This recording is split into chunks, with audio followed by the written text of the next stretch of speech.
After years of hiking through thick forests and over jagged rocks, you have finally reached the milestone you dreamed of. The air is sweet, the ground is stable, and everything is going exactly right.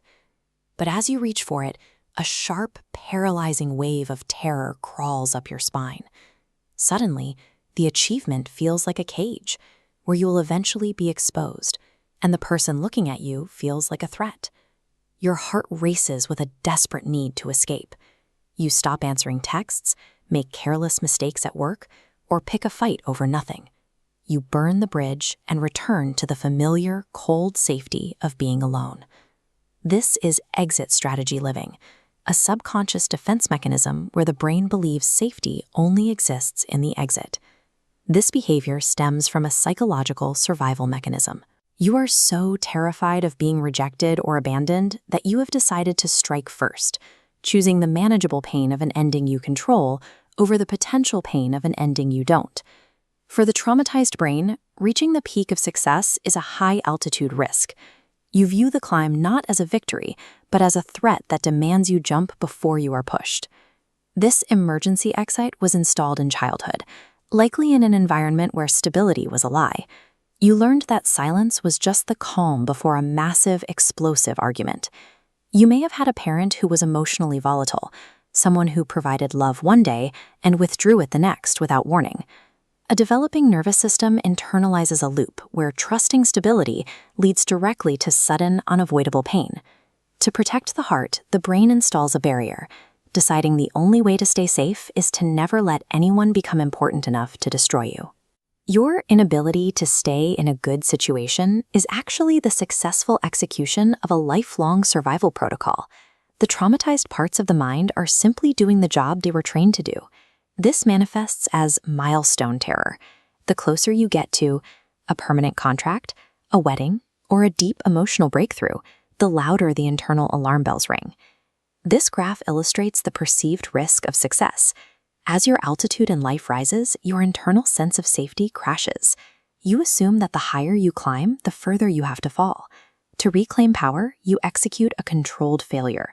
You dump them first, so you don't have to face being dumped. You quit the project right before the deadline, so you don't have to face the possibility that your best work wasn't enough.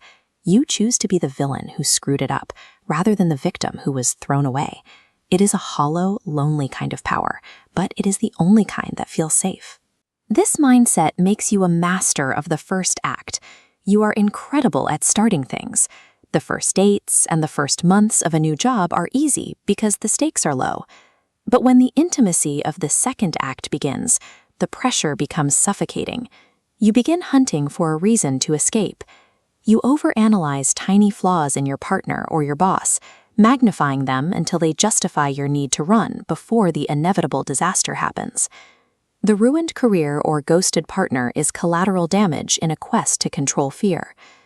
Once you take the exit, an agonizing, hollow quiet settles in. You are back in the safety of being alone, but you are also back to being nowhere.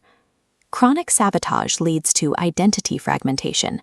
Because you never stay long enough to see yourself succeed or be deeply loved, you feel like a collection of unfinished sketches rather than a complete person. You watch your peers hit milestones, buying homes and celebrating decade-long anniversaries, while you remain a perpetual traveler on a train platform. You are safe from the exposure of being known, but you are also entirely disconnected. Outrunning failure means outrunning life itself. You become a ghost in your own story, hovering over opportunities but never landing.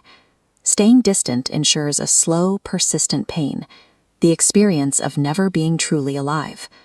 This exit strategy starves your soul of the very thing it needs to heal, the experience of being held by life. Healing requires a shift in how you view endings. You have to accept that everything is temporary. A job not working out or a relationship ending is simply a closed chapter, not a catastrophic failure that defines your worth. You must practice radical presence, the terrifying act of staying in the room when your brain is screaming at you to leave. It means allowing someone to see your shaking hands and choosing to sit in the discomfort. True safety is not found in mapping out the nearest fire exit. It is found by teaching your nervous system that peace is not a trap. The next time the familiar terror hits, do not act on the impulse. Unpack the metaphorical suitcase and stay. Let the success arrive. Let the love in.